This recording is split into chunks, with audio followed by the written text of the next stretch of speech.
Bom dia, irmãos e irmãs. A graça e a paz do nosso Senhor Jesus sejam conosco, amém? Graças a Deus. A minha família, minha esposa e os meus filhos não puderam estar aqui hoje, mas Deus é generoso e meu cunhado veio com a família, está ali atrás, o Everton, a Angélica, o Felipe. Que bom que vocês vieram, viu? E é muito bom que, assim, Deus é generoso. A Lidiane é mais nova que o Everton e algumas pessoas falam que a Lidiane é o Everton de cabelo comprido. Eu tenho algumas reservas, mas é bom olhá-los, estar aqui perto, a gente se sente mais em casa. Além do fato de que fui acolhido, estou sendo acolhido aqui com muito carinho e me sinto amado pelos irmãos. Eu trouxe uma foto, já que eles não podem estar aqui, eu trouxe uma foto da minha família. Está aqui a família. Essa é a dona Lidiane, a Isabela, que está com 13 anos, e o José, que está com 7 anos. E nós somos uma família atípica. Quantos aqui já ouviram falar sobre esse termo? Alguns poucos, a maioria não. Uma família atípica é uma família que tem, é o termo técnico para se referir a uma família que tem na sua configuração alguém que possua algum transtorno do neurodesenvolvimento, né? Então, nesse caso, nós somos uma família atípica porque eu tenho transtorno de déficit de atenção e hiperatividade, a Isabela e o José são duas crianças autistas, né? E a Lidiane é atípica lá de casa, né? Ela é neuropsicopedagoga, mas eu sempre digo, por enquanto, porque alguma coisa vai acabar aparecendo. No mínimo, convivendo com a gente, ela vai, né?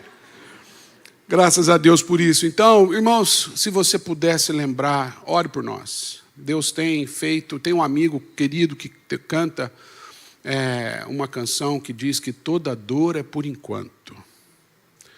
E esse mesmo amigo querido, ele tem um refrão que diz que o bem que nasceu dessa dor há de vingar.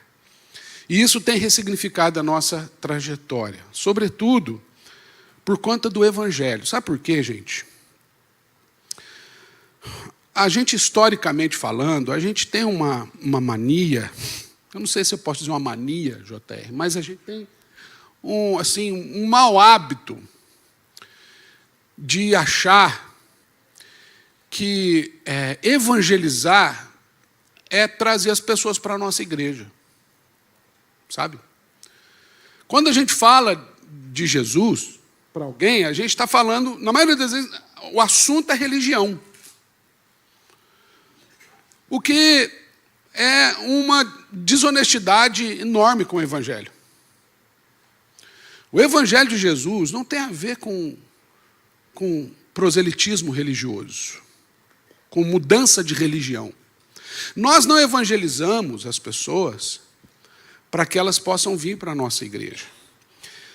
E eu confesso que por muito tempo, ainda que teológica, doutrinariamente falando, eu tenha tudo que eu preciso para saber que isso não é verdade, por muito tempo, o meu comportamento, ainda que como pastor, ele permeou essa verdade. Falar de Jesus é falar para você ir para a minha igreja, até que vieram os meus filhos.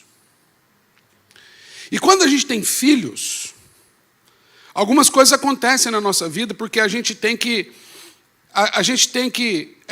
aprender a partir da nossa história.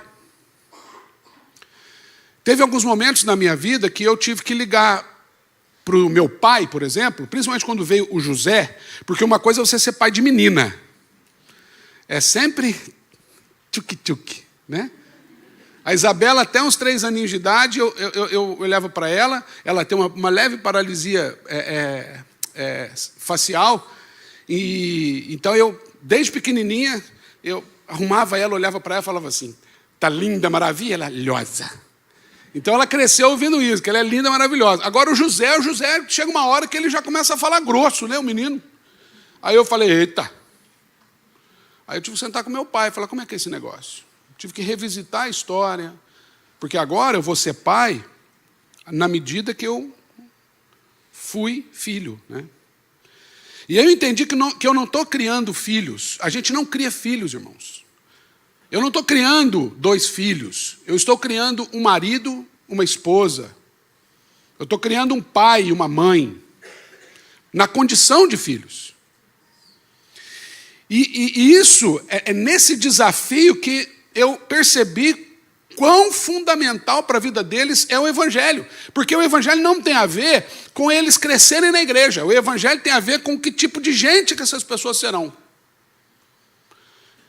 E na condição de autistas, isso ainda ficou mais evidente, principalmente no dia, ontem eu contei aqui no treinamento que nós tivemos, um tempo abençoado, de uma experiência que a minha filha, crianças autistas, adolescentes, até a idade da adolescência, isso é mais recorrente, cerca de 70% delas sofrem bullying todos os dias nas escolas, por alguma situação. Então eu digo que quando eu vou buscar minha filha na escola, a pergunta não é se ela sofreu bullying, a pergunta é qual foi o do dia.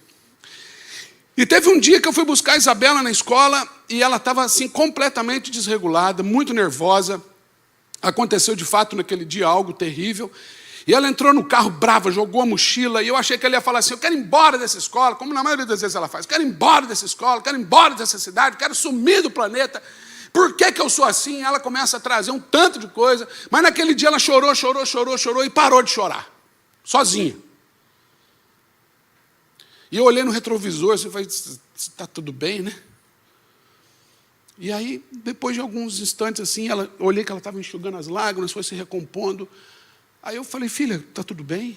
Ela falou, está tudo bem, papai. Ainda bem que eu sei que um dia eu vou ter um cérebro perfeito. Gente, eu tive que parar o carro naquela hora. Eu não tive condição de continuar dirigindo.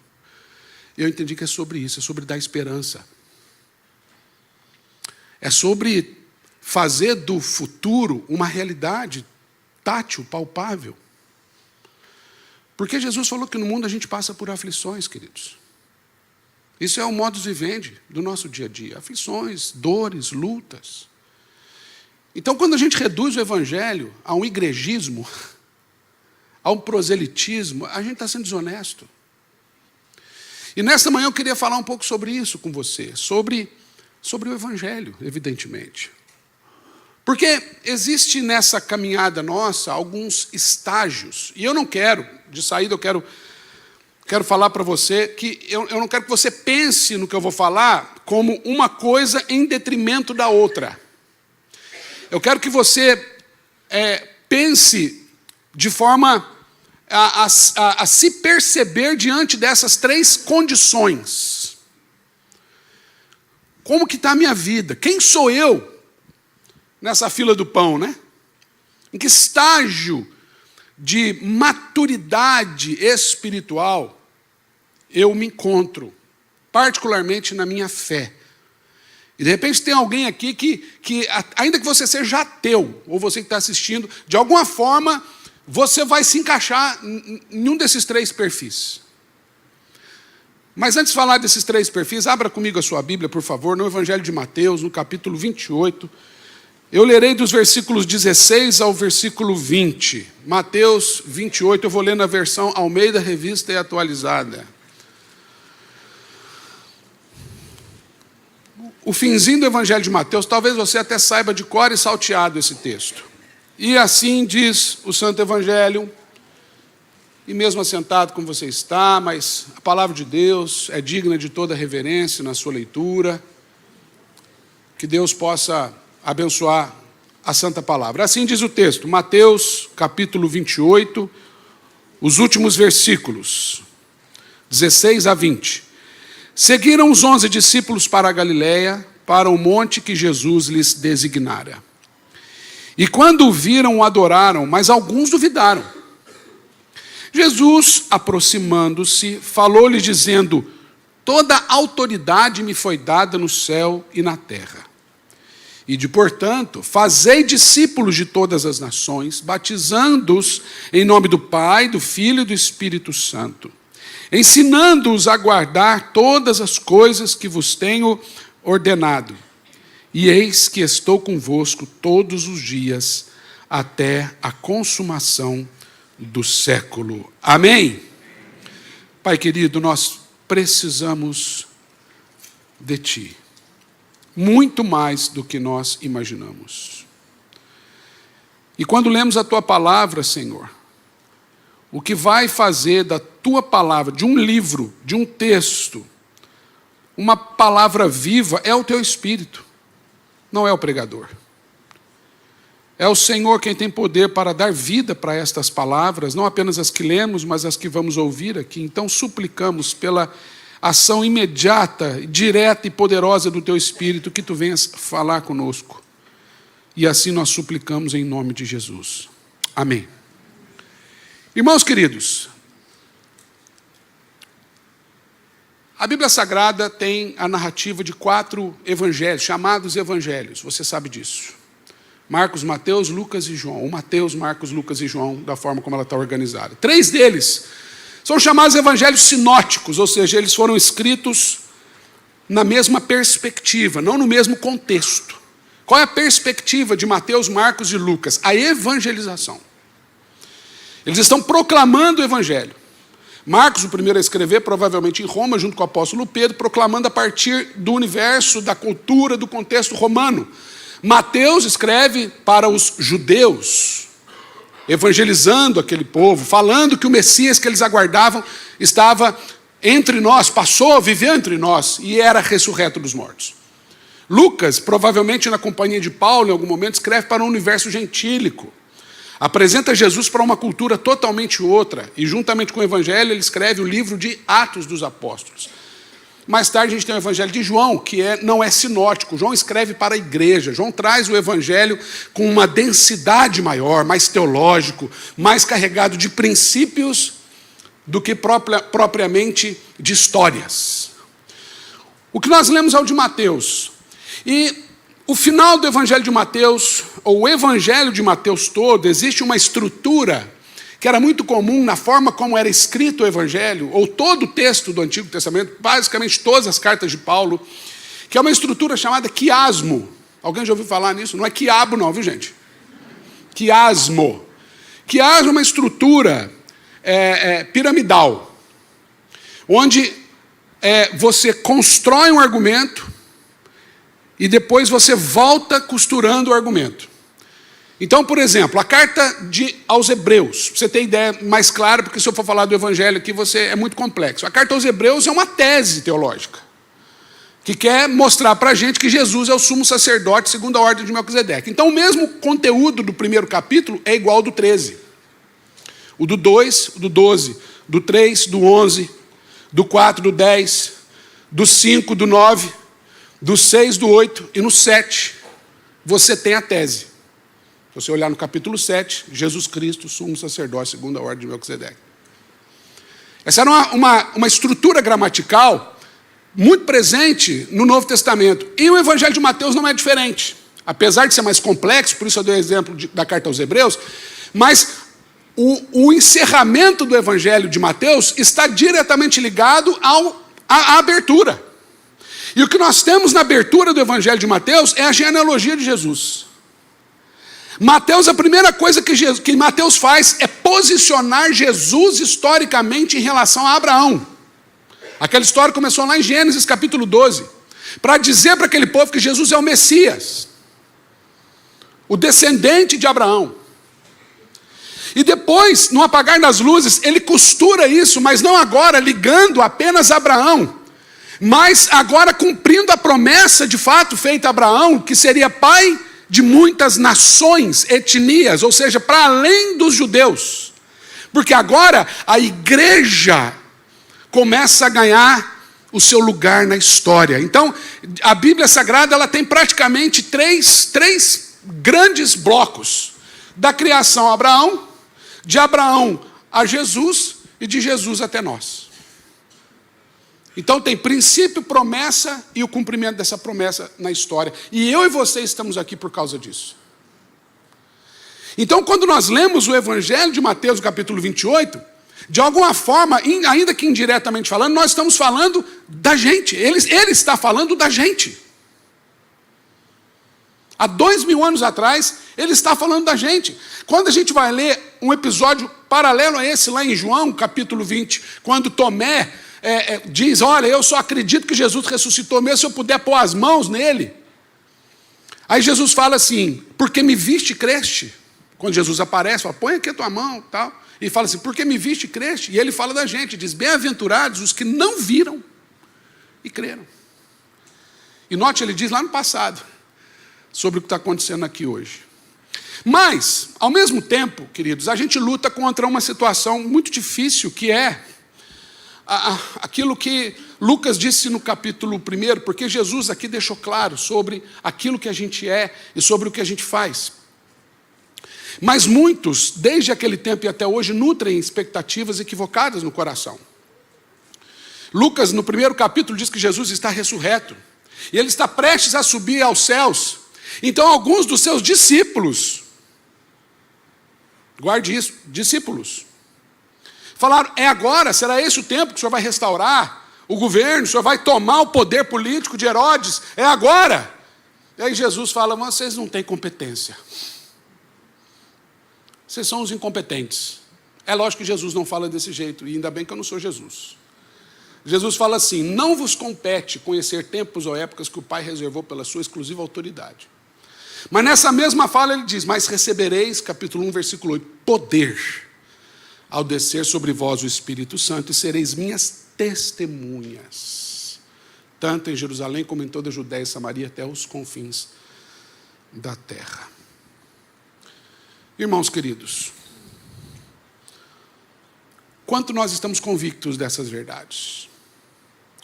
Porque o texto diz para a gente que quando os discípulos seguiram para a Galiléia, o texto que a gente leu agora, começa dizendo que os discípulos foram para a Galiléia, para um monte que Jesus havia dito, olha, vocês vão para lá, a gente vai se encontrar lá. E note, seguiram os 11 discípulos, versículo 17, e quando o viram quem? Os 11 discípulos. O adoraram, mas alguns, dentre quem? Dentre os 11 discípulos, duvidaram. E eu quero dizer para você que tem uma diferença muito grande entre você duvidar e você ter dúvidas. As dúvidas fazem parte da nossa caminhada. As dúvidas, em certa medida, elas movem o nosso coração na direção da busca pelo conhecimento. Faz parte. Quem não tem dúvidas teológicas, quem não tem dúvidas doutrinárias, quem não tem dúvidas sobre a vida, todo mundo tem dúvida. Agora, duvidar é outra história. Por exemplo, eu tenho muitas dúvidas sobre o que a Lidiane e os meus filhos estão fazendo agora. Eles podem estar tomando café? Não, tomando café acho que não, já levantaram. Pode estar indo para a igreja, eu tenho dúvida. Agora, eu não duvido que é a minha esposa e os meus filhos. Eu não duvido a respeito de quem eles são. Eu não duvido que Deus está cuidando deles. Eu tenho dúvidas sobre como, onde, quando, porquê, isso eu tenho dúvida. E nós precisamos entender a diferença entre 3 lugares na nossa vida, e são esses que eu quero falar para você. Crente, seguidor e discípulo. E nós precisamos olhar para esse texto e checar como que a gente está nesse processo. Isso tem muito a ver com algo que John Knox, um dos fundadores do presbiterianismo, dizia. Ele falava que a ponte entre o conhecimento e a transformação é o quebrantamento. A ponte entre o conhecimento e a transformação é o quebrantamento. Porque a fé cristã, ela não se sustenta apenas na razão, no saber. A fé cristã, ela tem um efeito prático na nossa vida. Agora, para que esse efeito prático alcance o seu propósito, precisa passar pelo nosso quebrantamento. E quebrantamento tem a ver, sabe com o quê? Com experiência. Com vivência. É no dia a dia. É nas experiências comuns. Do lar, do trabalho. É nessas coisas que a nossa fé vai ganhando forma, conteúdo, historicidade. Mas Jesus, olhando para essa dificuldade dos discípulos, o texto diz que ele então se aproximou, não é isso? Versículo 18. E a palavra aproximar aqui, ela não é apenas um movimento, a palavra grega prosékome, ela não dá apenas uma ideia de movimento, mas ela dá a ideia de um movimento em pró, por isso que ela tem o prefixo prosékome, É eu movimentar intencionalmente na direção de alguém. Nesse caso, dos que tinham dúvida. Então Jesus não apenas olhou para uma multidão, aqui como eu estou aqui agora, me movendo na direção de vocês. Ele olhou para aqueles e foi na direção deles. Indicando que nesse processo nosso de experiência do Evangelho, tem que ter, antes de mais nada, tem que ter uma intencionalidade. O pastor J.R. falou aqui e é verdade, que a gente não tem como agradecer a vida de quem fala de Jesus, porque é um movimento intencional, que produz uma transformação real que hoje foi testemunhada diante de todos. A verdade que Jesus disse em Atos 1,8 se concretizou aqui, quando ele diz, vós sereis minhas testemunhas. E hoje testemunhas estavam aqui apresentadas diante da igreja e diante do mundo inteiro, porque a internet inteira viu. É sobre isso. Agora ele se aproxima e ele diz algo poderoso, ele diz assim, e aproximando Jesus lhe disse o seguinte, toda autoridade me foi dada. E é interessante que a palavra autoridade, que vem do grego exousia, ela não tem a ver com um cargo que Jesus ocupa. Tampouco com o poder, o lugar a partir do qual ele fala. A palavra exousia, em grego, ela dá a ideia de autoridade advinda da propriedade daquele que é autor. É meu. A autoridade não é um poder investido. É uma natureza exercida. Ele é autor. Ele é autor da vida. Ele é autor da história. Lá em Apocalipse capítulo 22, ele diz, eu sou o alfa, o ômega, o primeiro e o último, o princípio e o fim, ou seja, eu sou a primeira e a última letra, eu sou o autor da história, o primeiro e o último, tudo acontece dele, por meio dele, para ele são todas as coisas, diz Paulo em Romanos 11, capítulo 11, versículo 36, e ele diz, eu sou o princípio e o fim, ou seja, em mim tudo subsiste, ele é. Moisés, quando viu ele, falou, quem é você? Ele falou, eu sou.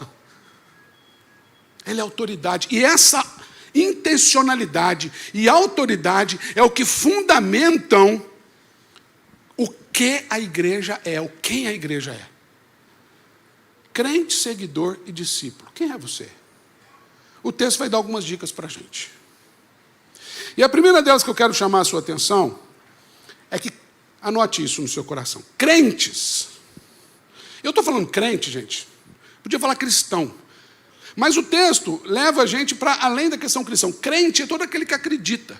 Crentes acreditam em alguma coisa. Então, crente frequenta a igreja. Qual? Crentes frequentam a igreja. Seguidores se tornam membros da igreja. Discípulos se tornam a própria igreja. Você percebe? Crentes frequentam uma igreja. Seguidores se tornam membros da igreja. Mas discípulos são a própria igreja. Onde eles estão, a igreja está. Por isso Jesus disse, ide e fazei discípulos. E é interessante que algo me diz que, o nosso foco parece que está muito no verbo, no primeiro verbo, no ide. É comum a gente ir em conferências missionárias. Lá em Curitiba, nossa igreja está em conferência missionária Está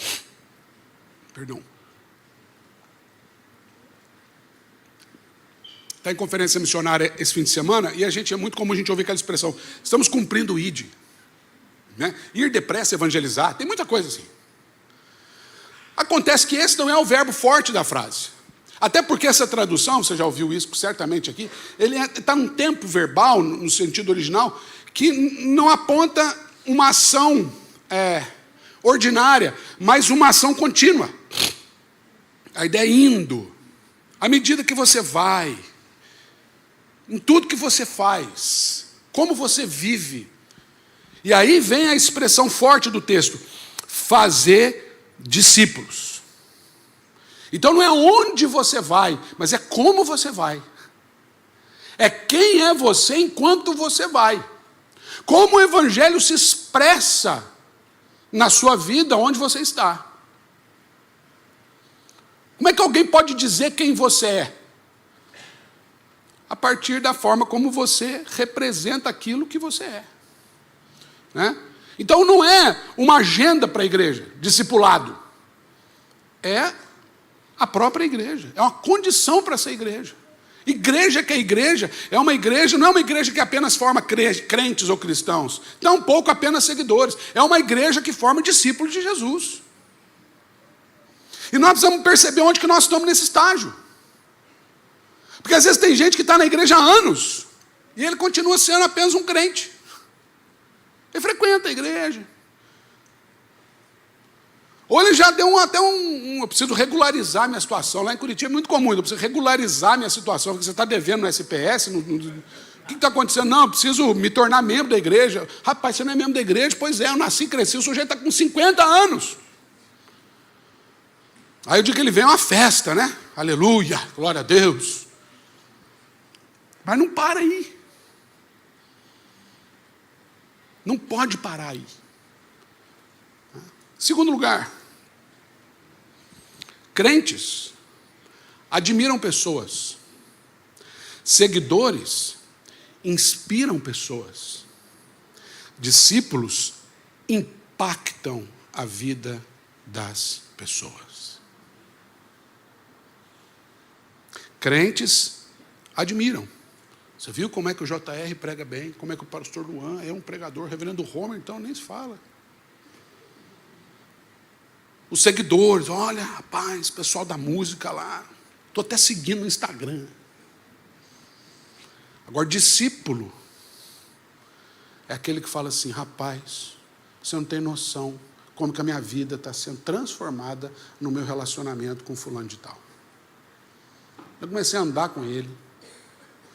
Eu não sei o que acontece. Porque Jesus diz assim, ide fazer discípulos de todas as nações. Eu não quero falar hoje sobre etnia, questão das nações, fica para a conferência missionária. Mas ele diz, batizando. E aqui é interessante, porque, mais uma vez, a coisa do proselitismo, né? Alguns métodos. E eu estou muito convicto, quero dizer isso aqui, fique tranquilo, JR, estou muito convicto do modelo de batismo que a gente adota como igreja presbiteriana, que é por aspersão. Uma vez eu estava conversando com um batista, inclusive, e eles batizam por imersão, né? Aí eu perguntei para ele assim, eu bem apologeta. Eu, escuta, se molhar só canelinha, valeu? Não. Até a cintura, valeu? Não. Até o gargalo aqui. Não valeu, tem que mergulhar. Eu falei, então está resolvido, a gente molha só a cabeça.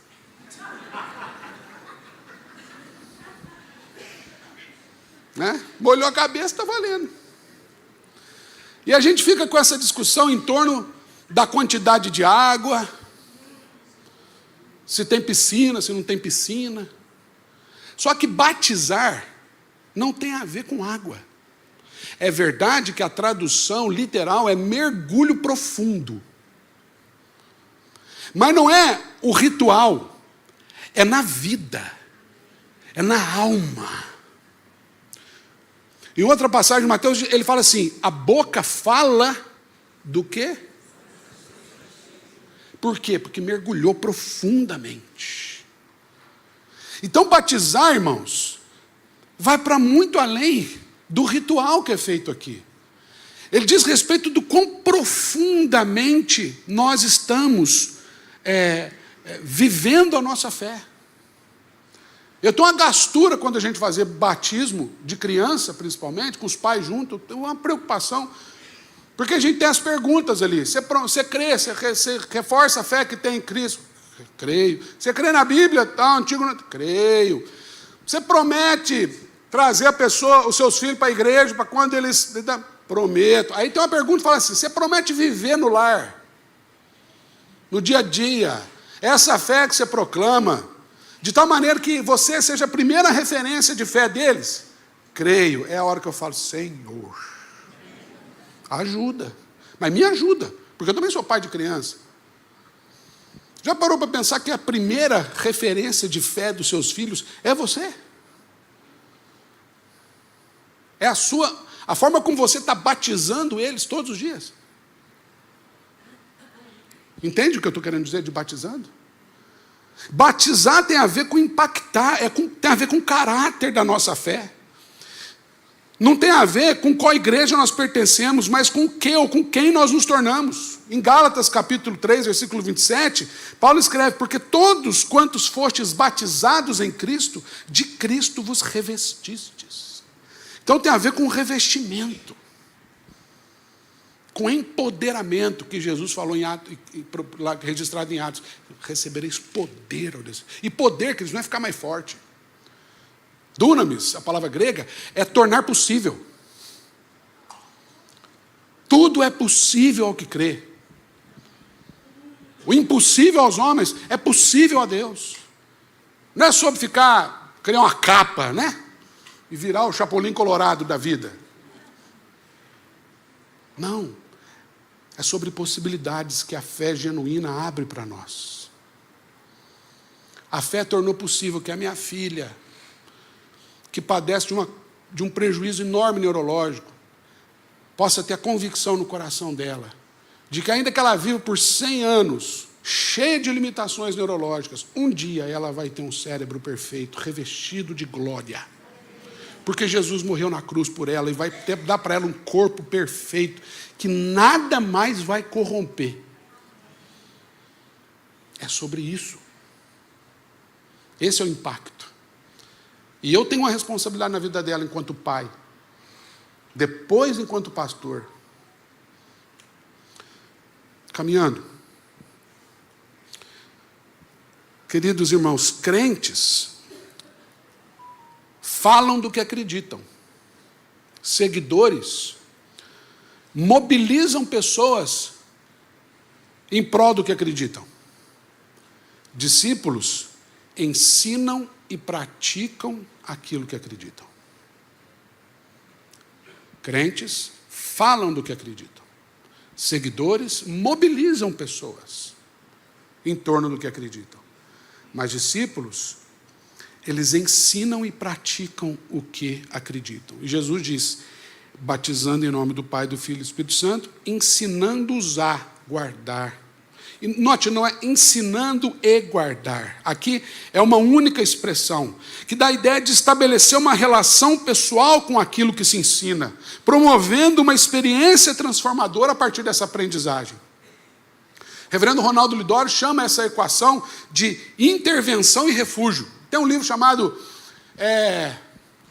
Evangelho e Missão, do reverendo Ronaldo, que ele tangencia isso. Ele fala, na verdade, sobre o Evangelho a partir de Romanos.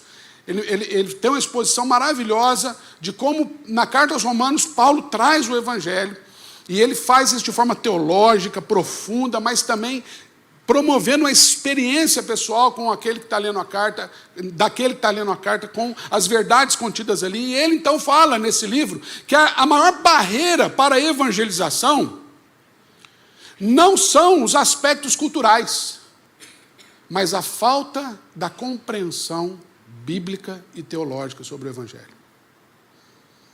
Em outras palavras, é a nossa imaturidade que freia a evangelização. Não é a gente não ter ferramentas étnicas para alcançar outras culturas e outras realidades. E é muito grave isso, queridos. Porque o Evangelho não é uma mensagem da igreja sobre Deus. Não é uma mensagem também dos apóstolos sobre o mundo. O Evangelho é uma mensagem de Jesus sobre quem nós somos.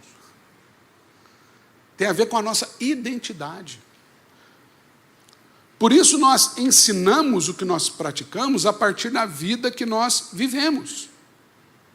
Em outras palavras, praticar e ensinar, ou seja, como Jesus diz, ensinar e guardar, é, na verdade, a evidência e a consequência imediata do batismo verdadeiro. Então, quando eu tenho uma vida profunda no Evangelho, eu vivo de tal maneira que a minha vida ensina. Eu não apenas falo, a pessoa olha para mim e fala: rapaz, é sobre isso. Paulo diz que nós somos cartas vivas, escritas para o mundo. Que carta que as pessoas estão lendo? Mas nós encerramos olhando para ainda um quarto princípio aqui.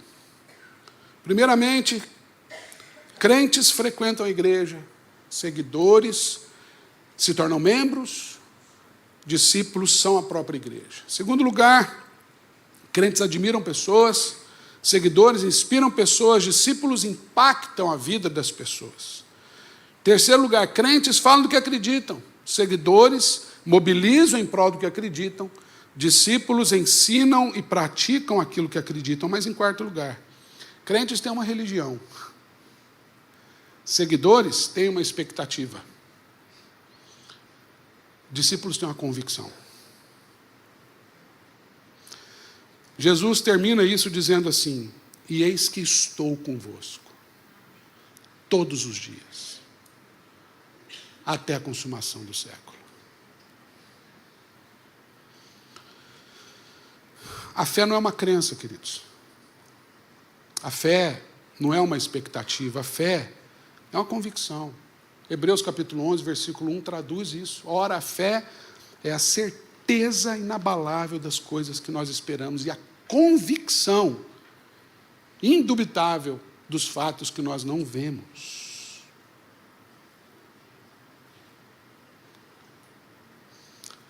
Para expressar bem isso, eu quero lembrar aqui de uma história lá do Antigo Testamento, que você talvez conheça muito bem, e um dia eu fui impactado pela forma. Tem algumas histórias bíblicas que a gente está acostumado a ler, e de repente um dia a gente está lendo e a gente fala: rapaz, eu nunca tinha reparado nisso. Em Gênesis capítulo 22, o Senhor diz para Abraão oferecer Isaque. Ele diz assim: Abraão, pega o teu filho, o teu único filho, a quem amas, e oferece-o em holocausto no monte que eu vou te indicar. Irmãos, eu não sei se você já teve a experiência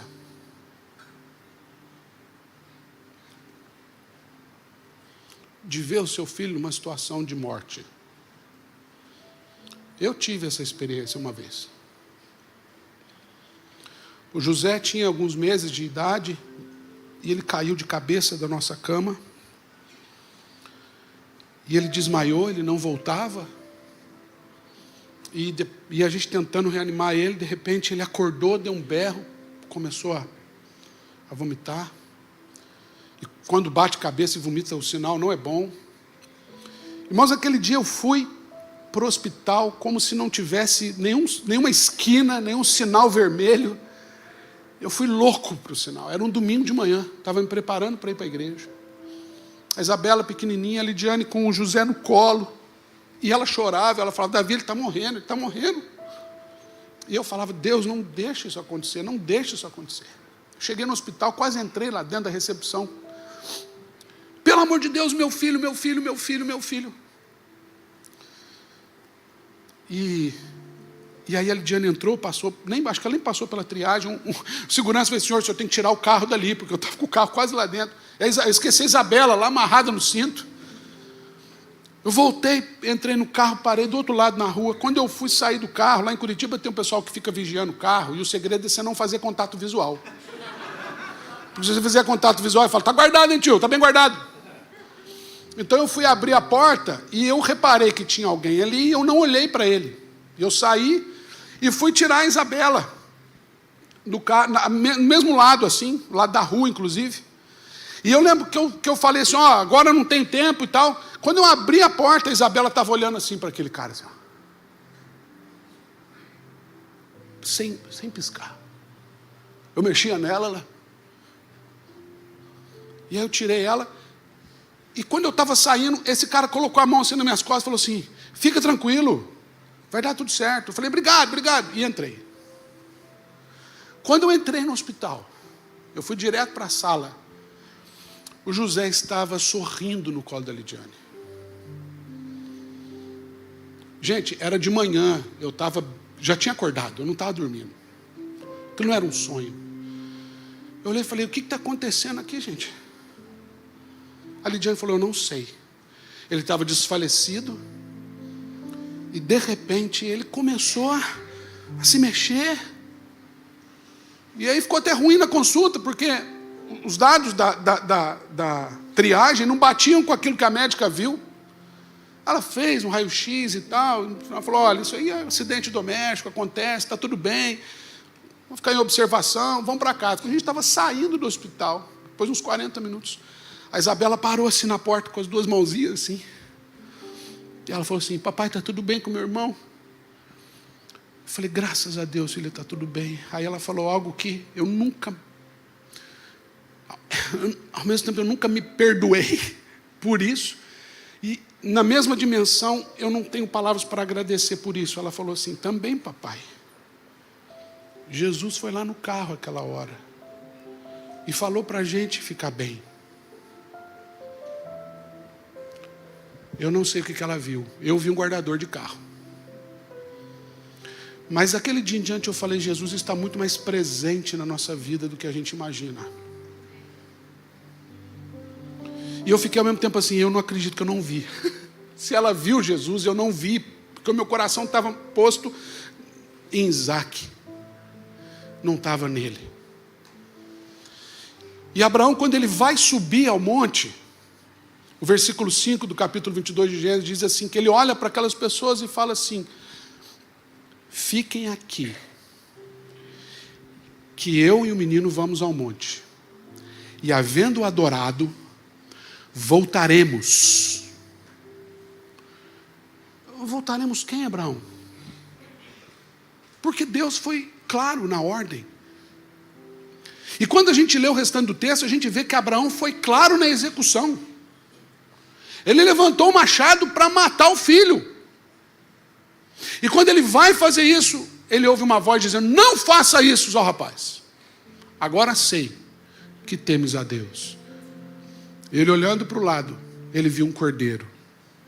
E ele sacrificou o cordeiro, o mesmo, tipicamente falando, que João mais tarde diz, eis o cordeiro de Deus que tira o pecado do mundo, Jesus. Quando Abraão disse, havendo adorado, voltaremos, queridos, não era sobre Isaac. Abraão estava dizendo, ainda que eu tenha que voltar sem o meu filho, sem Deus, eu nunca estarei. Porque às vezes nós temos perdas, porque o dia a dia é difícil. Mas a convicção da presença de Jesus no nosso dia faz toda a diferença. O Evangelho é sobre isso, irmãos. E apenas discípulos de Jesus têm essa convicção inabalável, a despeito dos problemas do dia a dia. Eu quero orar por você, que de repente nesse dia ficou ouvindo essa palavra e o Espírito Santo começou a ministrar o seu coração e você fala assim, pai, está na hora de eu avançar um pouco. Eu tenho sido crente. E louvado seja Deus por isso. Porque eu disse no começo, não se julgue uma coisa em detrimento da outra. Mas talvez hoje seja um dia que você fala assim, eu preciso amadurecer mais, preciso começar a frequentar um encontro de discipulado. Eu preciso me tornar um discípulo de Jesus. Eu tenho dúvidas. Eu preciso crescer, eu preciso amadurecer. Para poder enfrentar as minhas lutas. Porque o Evangelho é sobre isso. Eu queria orar por você. Queria que você fechasse os seus olhos e na medida que você, que ouviu essa palavra, entendeu a voz do Senhor falando ao seu coração, ore comigo, aí onde você está. Senhor nosso Deus, nós te louvamos porque o Senhor nos encontrou na condição mais precária que alguém pode estar. Pecadores. Independentemente do nosso contexto, ó Deus, social, econômico, étnico, todos somos miseráveis pecadores. E o Senhor nos encontrou na nossa miséria. E o Senhor, ó Deus, por meio da Tua palavra, tem ressignificado a nossa história, a partir da nossa miséria, mas à luz do Teu sacrifício vicário naquela cruz. O Senhor levou sobre si as nossas dores e as nossas enfermidades. O castigo que nos traz a paz estava sobre Ti, e pelas Suas pisaduras nós fomos sarados, Senhor. E nós temos sido batizados, e nessa manhã nós somos batizados pela Tua palavra. Porque, ó Deus, a profundidade da Tua palavra nos convida para um mergulho mais profundo na nossa fé. E nós precisamos disso, viver experiências contigo no nosso cotidiano, ó Deus, que dão valor, sentido e propósito para aquilo que nós cremos. Livra-nos, ó Deus, de apenas crer. Dá-nos o privilégio de Te conhecer, Senhor. E prosseguir em Te conhecer a cada dia, como diz o profeta Oséias. Leva-nos, ó Deus, a níveis mais profundos no nosso relacionamento contigo. E mexe com a nossa vida naquilo que necessário for para que isso aconteça. Ensina-nos a fazer sacrifícios de louvor a Ti. Ensina-nos, ó Deus, a levar o Senhor a sério no temor do Senhor.